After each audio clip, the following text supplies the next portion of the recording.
Buenos días. El video de hoy es NeuroCovid y una visión para el internista.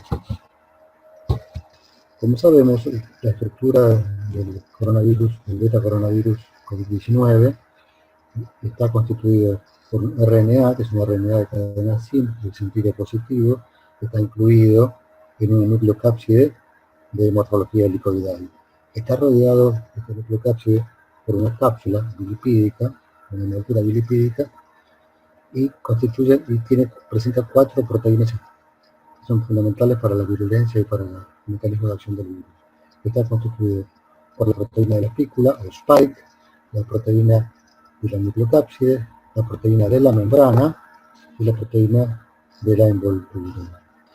La proteína de la nucleocápside, desde el punto de vista morfológico, tiene una estructura tridimensional y hay una zona, un área, que se llama RBD, que es Receptor Binding Domain, que es la que se une, que le determina afinidad con el receptor de la angiotensina 2, el receptor que utiliza el virus para ingresar a la célula. Acá tenemos un esquema muy simplificado, lo que sería el mecanismo de ingreso del virus a la célula, la replicación y la salida por exocitosis.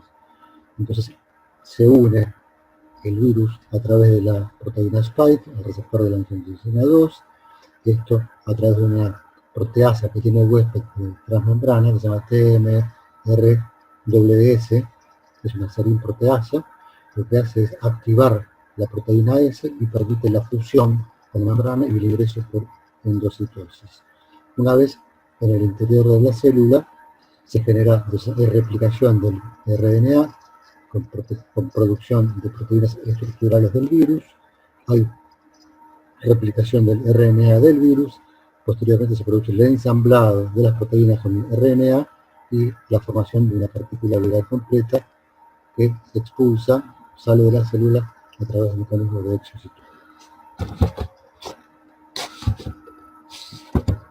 Las complicaciones neurológicas por el COVID han sido descritas de forma creciente desde que comenzó la pandemia, desde diciembre y enero de 2020. Cualquier área del sistema nervioso central y periférico puede afectarse. Este receptor, el de angiotensina 2, es necesario para el ingreso del virus a la célula, luego de interactuar con la proteína S, como vimos antes, y este receptor está presente dentro del sistema nervioso central y en las células endoteliales de múltiples tejidos, incluida la barrera hematoencefálica, y capilares y estructuras y células endoteliales del sistema nervioso central.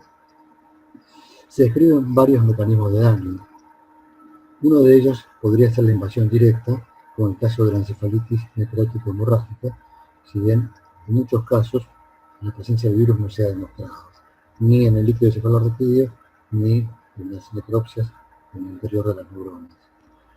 Otro mecanismo propuesto sería la respuesta inmunoinflamatoria del huésped en estado protrombótico, daño endotelial y endotelitis. Generado esto por un estado hiperinflamatorio, mediado básicamente por citoquinas. Otro mecanismo involucrado sería el mecanismo parainfeccioso inmunomediado, como en el caso del ADEM, encefalomielitis aguda diseminada.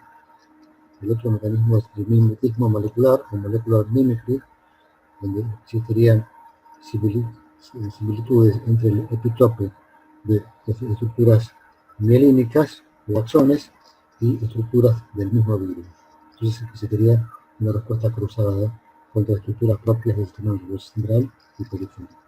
Y por último, causas secundarias, infección sistémica, factores metabólicos y hemodinámicos, que puede generar un cuadro de encefalopatía, como se ve en cualquier cuadro sistémico, sepsis, etc.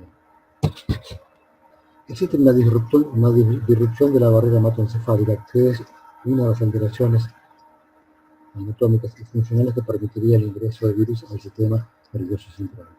Esta barrera hematoencefálica sufriría la acción de quenoquinas y de citoquinas. Esto genera entonces una amplificación de la respuesta inflamatoria, activación de Toll-like receptors que se encuentran en las membranas, en las superficies de los astrocitos y de la microglia. Esto genera un estado de neuroinflamación e inflamación crónica, con la corrección persistente de la permeabilidad de la barrera hematoencefálica.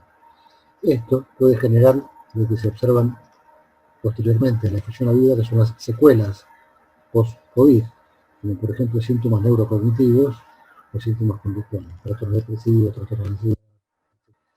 Existe la llamada hipótesis del tronco encefálico. Se cree que podría haber un efecto directo del centro respiratorio del individuo. Esto podría explicar parte del mecanismo de la falla respiratoria, que es una falla respiratoria hipercápnica, y a su vez podría generar disfunción del sistema nervioso autónomo, con disregulación de la presión arterial, alteración de la respuesta a la receptora, etcétera, etcétera. Entonces se cree que el daño sería por invasión directa. Este es un esquema muy simplificado donde tenemos neumonía grave, desaturación, hipoxemia, daño hipóxico a nivel del sistema nervioso central, a nivel del tronco cerebral y a nivel de los núcleos del centro respiratorio. Y por otro lado, el SARS-CoV-2 podría interactuar y producir daño directo a nivel del sistema nervioso central y por otro lado, por supuesto, se provocaría la neumonía. ¿Cómo podemos interrelacionar la respuesta inmunológica con el mecanismo de daño y la presencia del virus? Existiría entonces la unión del coronavirus a través de la proteína S, como vimos antes, que interactúa con estructuras de la membrana de CD4. Esta interacción genera, por un lado, diferenciación de la microglía del macrófago. Este macrófago entonces interviene en el mecanismo de fagocitosis. Por otro lado, se genera una activación de los astrocitos. Estos astrocitos llevan a un reclutamiento de CD8. Estos CD8 liberan perforinas, entonces producirían un daño de apoptosis mediada por perforinas. Y por otro lado, existiría una activación de oligodendrocitos, que a su vez genera una activación de linfocitos B, diferenciación de linfocitos B a células plasmáticas y producción de anticuerpos. Muy bien. ¿Y esto por qué se produce? Porque tanto los receptores, la angiotensina 2 como los de TMR, S2, se expresan en precursores de oligodendrocitos y de astrocitos, tanto en la sustancia negra como en la corteza. Esto genera entonces la interacción entre las partículas virales y este tipo de células gliales. Se activa y se genera entonces un estado proinflamatorio con participación de la inmunidad tanto innata como adaptativa. Existe el concepto de neuroinvasión, neurotropismo y neurovirulencia. La neuroinvasión implica que los virus respiratorios pueden invadir el sistema nervioso central, como se ve en otros coronavirus y otros virus. El neurotropismo significa la capacidad que tienen estos virus de afectar a neuronas de células gliales. Y la neurovirulencia significa la capacidad de inducir enfermedad neurológica. ¿Cuáles son las vías de neurotransmisión? Es decir, los mecanismos por los cuales el virus invade el sistema nervioso central y periférico. La vía hematógena es la que se postula lo más probable y sería facilitada por varios mecanismos. Uno sería la disfunción de la barrera hematoencefálica, otro sería el enlentecimiento de la microcirculación y menos demostrado está la presencia de infección de células mieloides. Se postula también la vía linfática y por otro lado estaría la vía transneuronal o transsináptica retrógrada, que sería aquella que explicaría la presencia de anemia. Existiría infección de neuronas periféricas, de la mucosa olfatoria, pero esto sería mediado por el compromiso de células epiteliales del epitelio olfatorio, a través de las cuales se generaría infección de las neuronas y transmisión transsináptica retrógrada, llegada al bulbo olfatorio a través de la membrana cribiforme y alcanzaría la corteza infralímbica. Esto se afectaría la mucosa respiratoria, secundariamente la mucosa neural o el compromiso de las neuronas olfatoria y finalmente el bulbo olfatorio. Esto entonces genera melanosmia, que sería el mecanismo neurosensorial, y el comienzo brusco, como vamos a ver después. Acá está esquematizado cuáles son las vías de neurotransmisión, vía hematógena y el compromiso de la mucosa olfatoria y posterior llegada al bulbo olfatorio y a la corteza infralímbica. Y todo esto se produce ¿por qué? Porque hay receptores en diferentes células que son los que permiten entonces la interacción con el virus y el neurotropismo. Y estos receptores predominarían tanto angiotensina 2 como el de la proteasa de la transmembrana, en la corteza cerebral, en los ganglios de la base, en el hipotálamo y en el tronco cerebral. ¿Cuál es el mecanismo celular de daño? Es sumamente interesante. Hay interacción entonces del virus con el receptor de angiotensina 2. Esta interacción, el virus se internaliza, se incorpora a la célula, produce por un lado disfunción mitocondrial, incremento de los radicales libres, oxidantes, alteración en el plegado de las proteínas, alteración en la agregación de las proteínas y muerte celular. Por otro lado, la unión del virus con el receptor de angiotensina 2 produce un fenómeno de upregulation o de aumento de la expresión de la angiotensina 2. Esta angiotensina 2 entonces genera un estado proinflamatorio, proapoptótico, vasoconstricción, aumento de la permeabilidad vascular, edema e injuria cerebral de diferentes órganos, entonces favorecería un daño multisistémico y al mismo tiempo un envejecimiento prematuro.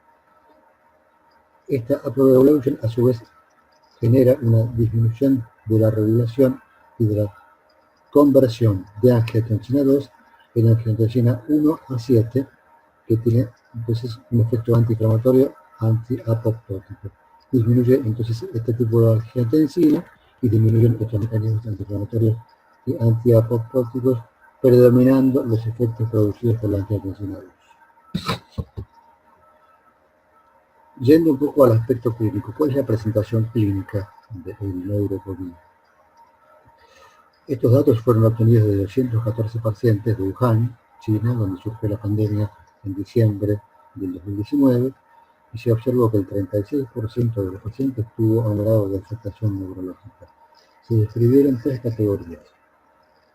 Uno fue la afectación del sistema nervioso central, donde los elementos más importantes y las manifestaciones más importantes fueron accidente cerebrovascular, predominantemente isquémico, ataxia, trastorno del sensorio, etc. Afectación del sistema nervioso periférico, neuropatía periférica, anosmia, síntomas visuales con menos frecuencia y afectación musculoesquelética, por ejemplo, la miositis. Se observó, por otro lado, que los síntomas neurológicos prevalecieron en los pacientes más graves. Desde ese entonces hasta la fecha se han producido una cantidad enorme de publicaciones vinculadas o relacionadas con el compromiso neurológico del COVID. Hubo dos series importantes, una serie de China y una serie de Francia, donde se estudiaron y se describieron las manifestaciones neurológicas de estos pacientes. La serie de Mao es una serie de China, retrospectiva, con un número total de casos de 214, y la serie francesa fue un estudio observacional con 58 casos. Acá están los diferentes datos. La prevalencia de edad fue 58.7 en la serie china, un poco mayores de 63 en la serie francesa, y acá está descrito el diferente compromiso de las diferentes manifestaciones neurológicas. Por ejemplo, en la serie china, el 45% de los pacientes tuvo un grado de compromiso neurológico y mucho mayor, el 84% en la serie francesa. Y luego tenemos descritos las diferentes manifestaciones. Vemos, por ejemplo, que el stroke isquémico fue bastante raro en la serie china, 5.75% y un 23% en la serie francesa, si bien la cantidad de casos acá fue muy baja.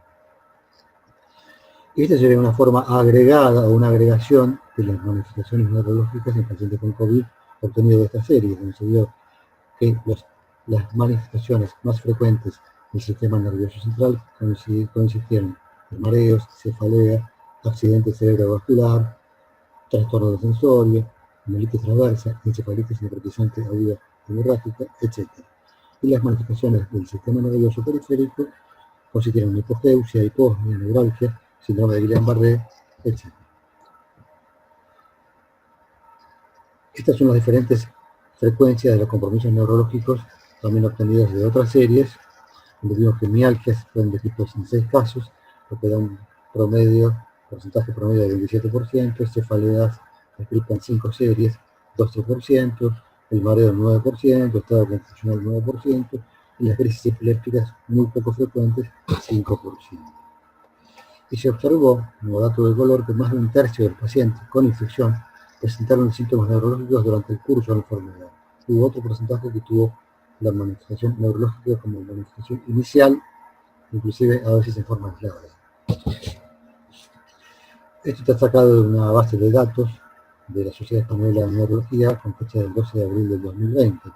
Y se vio que la confusión leve a moderada fue la más frecuente, 28.3%, el stroke isquémico, 22.8%, la cefalea en el 14%, la encefalopatía grave con o sin coma, 7.6%, y después diferentes manifestaciones con frecuencia menor. Este es un sumario o un resumen de los 43 pacientes que tuvieron manifestaciones neurológicas por COVID-19. Acá tenemos los diferentes casos clínicos, las manifestaciones clínicas, el grupo etario, la edad, los días que transcurrieron desde la infección hasta la presentación neurológica, los cuadros clínicos principales, los datos diagnósticos relevantes, el porcentaje de pacientes que tuvieron hisopado positivo, diferentes porcentajes, por ejemplo 80%, 67%, 43%, etc. El grado de afectación del sistema del líquido cefalorraquídeo y el porcentaje de positividad de PCR en el líquido cefalorraquídeo, los diferentes tipos de tratamiento y los outcomes o los resultados clínicos. La primera manifestación que vamos a considerar es la anosmia, es la presentación neurológica más frecuente. De hecho, hay series donde se observa cerca del 85%, como vamos a ver después. Existiría entonces afectación del neuroepitelio olfatorio, pero a través del compromiso inicial de las células sustentaculares del epitelio. El compromiso entonces es neurosensorial, central y de aparición súbita, como comentamos con anterioridad. El bulbo olfatorio se afecta en forma retrógrada y el virus puede tardar en arribar al sistema nervioso central 7 días. La recuperación en la regla es entre 2 y 3 semanas. La disgeusia puede proceder a la anosmia. Sobre un total de 417 pacientes, la incidencia de disfunción olfatoria y gustatoria fue de 87, 85.6 y 88% respectivamente. Con respecto al stroke isquémico, puede afectar tanto pequeños como grandes vasos, y el porcentaje, la prevalencia fue entre 0.4 y 2.7%, o sea, bajo. También se escribió hemorragia subaracnoidea asociada a la infección por COVID. La aparición predominante fue entre 1 y 3 semanas del inicio de los síntomas. La isquemia arterial o venosa, por ejemplo, trombosis venosa cerebral, también fue descrito. Se describió en una serie en Estados Unidos de pacientes jóvenes afectados por accidentes cerebrovasculares isquémicos de grandes vasos intracraneales, pacientes de menos de 50 años. Y se describió esto en jóvenes sin factores de riesgo cardiovascular habituales. Puede ser una manifestación aislada, asociada en general a un cuadro trombótico, diviradero muy elevado, plaquetopenia, marcadores de inflamación, tromboinflamación, vasculitis, citoquinas y disregulación del sistema renina-angiotensina-aldosterona. Y se vio en las neuroimágenes una alta frecuencia de microsangrados o microblitz. Resumiendo, entonces, el mecanismo más importante de stroke en estos pacientes fue la coagulopatía con el estado protrombótico y la disfunción endotelial. No se ha demostrado en forma fehaciente la presencia del virus en el sistema nervioso central, por lo que se supone que el mecanismo es indirecto, y el stroke hemorrágico también ha sido descrito, pero es mucho menos frecuente, y esto estaría relacionado a un posible polimorfismo de los receptores de angiotensina 2 a nivel del endotelio, lo cual estaría relacionado con la hipertensión arterial y la disautonomía generada por este virus. Acá tenemos una tomografía con un daño isquémico córtico subcortical, y esta es la tomografía de pulmón del mismo paciente con daño pulmonar severo. La encefalopatía y las convulsiones están descritas, y esto le genera mayor riesgo de padecer encefalopatía en pacientes más añosos o con comorbilidades que sería de esperar. Predomina en este caso la hipótesis de daño inmunomediado por citoquinas, tormenta de citoquinas y el daño de la barrera hematoencefálica, y factores metabólicos, hipoxemia, sepsis, etc. Lo más común es un cuadro de delirium, psicosis o trastornos del nivel de conciencia, como cualquier encefalopatía, y los rasgos más importantes en la resonancia son inespecíficos, predominan el lóbulo temporal medial o alteraciones de la sustancia blanca, hemorragias, microhemorragias, etc. El líquido suele ser un líquido no inflamatorio y sin aislamiento viral.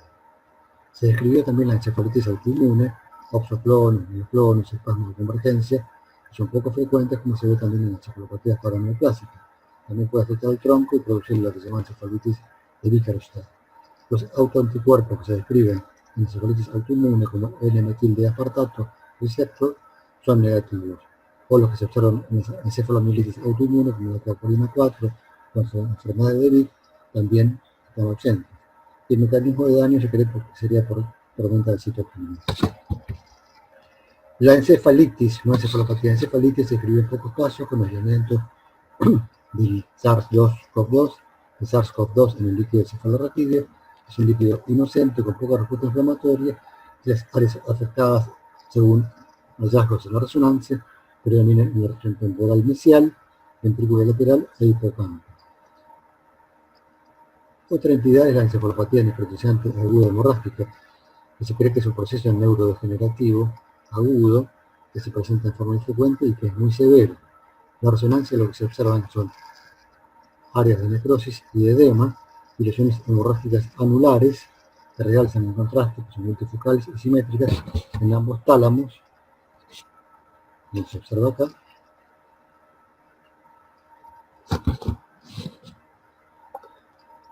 ínsula y temporal medial. Está asociado a tormenta de citoquinas y también podría ser inmunomediado. Es decir, vemos la patogenia no está del todo clara. Acá tenemos casos de ADEM. Pacientes con ADEM son dos casos descritos, con el daño difuso, afecta a la sustancia blanca, y en las PCR que se hicieron de biopsias o en autopsias de pacientes con COVID fueron negativas para el tratamiento. Fue tratamiento artesanal, según el caso, según los pacientes recibieron plasmaféresis, por COVID, etc. Con respecto a la neuropatía craneal, el síndrome de Guillain-Barré se describe el síndrome de Guillain-Barré tanto en forma axonal, desmielinizante, y en las variantes de Guillain-Barré, entre ellos el síndrome de Miller-Fisher. El Guillain-Barré puede proceder de las manifestaciones clásicas del COVID, es decir, ser la presentación inicial o aparecer luego del instalado de los síntomas clásicos. Hay hasta la fecha una publicación de la revista India del 22 de agosto, es decir, el día de ayer, 19 casos publicados hasta la fecha. Se postula que el mecanismo inmunomediado por mimetismo molecular sería lo más frecuente, es decir, habría similitud entre receptores y estructuras de la mielina o del axón del sistema nervioso periférico del huésped y similitud con epitopes del virus. Esto generaría entonces una respuesta cruzada contra estructuras propias. Responde como un Guillain-Barré clásico a la gamma-globulina intravenosa, y con respecto al compromiso muscular podría ser un compromiso con miositis causado por citoquinas, vasculitis, fármacos, etc. Tenemos evidencia por dolor muscular que puede estar o no presente y por valores de CPK mayores a 200. Esta es una estructura, es un esquema de lo que recién comentamos con respecto a la reactividad cruzada de anticuerpos contra las estructuras de la acción y de la mielina. Esta es una representación del daño vascular, vasculitis mediada por citoquinas, estado pretrombótico y oclusión trombótica de diferentes vasos, tanto a nivel coronario, sistema nervioso central, con stroke, etc. Y esto es el daño a nivel del músculo.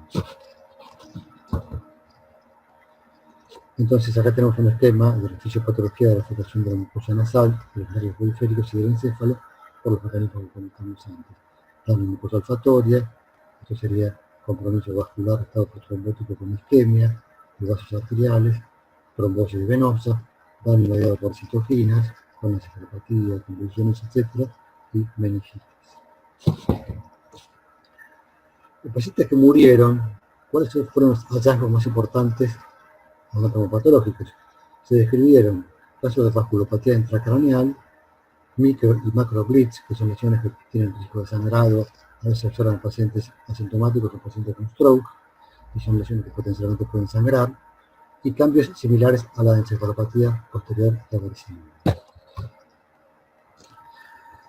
Las manifestaciones neurológicas las podemos agrupar entonces tanto en las que afectan el sistema nervioso central como en las que afectan el sistema nervioso periférico. Las que afectan al sistema nervioso central, aquellas que son infrecuentes, como la epilepsia, encefalitis, meningitis, meningoencefalitis, las encefalopatías córtico-respondedoras, la encefalopatía necrotizante aguda hemorrágica, la encefalitis de Bickerstaff o del tronco cerebral, la posterior irreversible, etcétera, etcétera. Y las que son más frecuentes son el insomnio, las cefaleas, las encefalopatías hipóxicas o stroke. Y dentro de la afectación del sistema nervioso periférico tenemos las frecuentes, mialgia, anosmia, argeusia, la disfunción visual, que no es tan frecuente, y el dolor neuropático. Dentro de las infrecuentes están las neuropatías craneales aisladas, el Guillain-Barré y sus variantes, la diplejía facial, comprensión muscular, etc. Y aquí tenemos, sistematizadas las afectaciones neurológicas y los mecanismos de daño postulados que no lo vamos a desarrollar. Esta es una propuesta de las diferentes etapas de la neuroinfección por COVID, donde tenemos una primera etapa, esto es totalmente esquemático, pero con fines didácticos. Una primera etapa del neurocovid que genera entonces unión en las células de las mucosas nasales, pasaje tanto en la lengua, sin entrada en el sistema nervioso central. La tormenta de citoquina está contenida y no afecta el cerebro. Y los síntomas principales incluyen, por ejemplo, la anosmia y la disgeusia.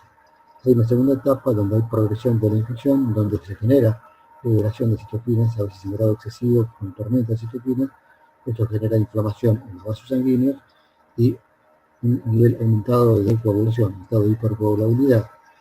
Se generan trombos en diferentes vasos, arterias y venas, fuera y dentro del sistema nervioso central, lo que puede generar strokes de tipo lacunar o strokes mayores. Estos síntomas neurológicos pueden incluir fatiga, hemiplegia, trastornos sensoriales, hemiparesias, hemiparestesias, hemihipoestesias, afasias, ataxias, etc. Como vimos antes, el mecanismo del mimetismo molecular puede generar daño en los nervios craneales o en los nervios periféricos. Y esto puede ir en rango desde compromiso de diplopía hasta cuadriplegia o cuadriparesia. La última etapa de la infección más grave, donde hay tormenta de citoquinas en los vasos sanguíneos, esto es severo, causa una respuesta inflamatoria explosiva, puede dar en los chicos un tipo de Kawasaki-like, un síndrome de respuesta inflamatoria sistémica y multisistémica, daño en la barrera hematoencefálica con disfunción de la barrera hematoencefálica, ingreso de citoquinas, de componentes de la sangre, de partículas virales dentro de la parénquima cerebral, generando daño neuronal y encefalitis, con diferentes manifestaciones clínicas. Entonces vemos que todo un rango que va desde la anosmia hasta la encefalopatía necrotizante. Para ir promediando la charla, hay, me parece, aspectos que son para agendar y para llevar a casa y que son importantes en conclusión. Puede presentarse cuadros neurológicos por COVID de la enfermedad, así que puede ser la primera manifestación de la enfermedad, lo cual uno debería plantearlo como diagnóstico diferencial en el contexto de la pandemia. Entonces puede haber manifestaciones neurológicas aisladas como única presentación, por ejemplo, una anosmia de presentación brusca. Entonces debemos incluir al COVID-19 como diagnóstico diferencial en múltiples cuadros neurológicos, especialmente en el contexto de pandemia. No hay, hasta la fecha, demostración fehaciente del rol directo de la agresión viral. Se sabe, por otro lado, que la tormenta de citoquinas puede generar pequeños strokes isquémicos, se llama small punctate strokes, sin clínica evidente. Se desconoce en este caso si existiría una secuela neuropsiquiátrica post-pandemia.